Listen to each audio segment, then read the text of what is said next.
Yes kabisa, reka mbanze nsuhuze mwebwe mwese mukomeje guteka amatwi Venu TV the way sport speaks, aho amakuru abagezweho twita tubagezaho akantu ku kandi nta gucikanwa kabisa.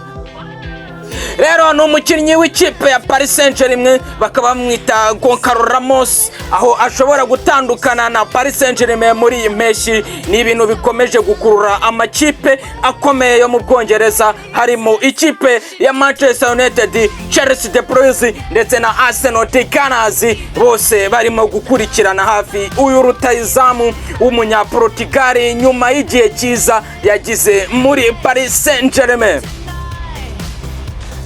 Akaba yaratsinze ibitego 12 muri uyu mwaka w'imikino. Rero ikipe ya Manchester United bivugwa ko ishaka kumukoresha alongside na Benjamin Sesko, mu gihe Chelsea ndetse na Arsenal the Gunners nabo bashaka kongera imbaraga mu busatirizi bwabo.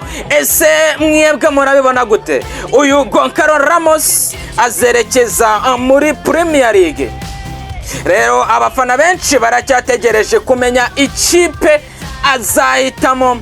Ubwo namwe sinzi uko muri kubibona, nimba ariko namwe mubibona mwambwira muri comment. Ahangaha rero ni BTV the way sport speaks, aho tubageza akantu ku kandi, akantu gasohotse tuba tugomba guhita tubagezaho kabisa live news ziba zigezweho direct, tuba tugomba kuba imenyesha. Akaba ariyo nkuru yarigezwe muri aka kanya kabisa.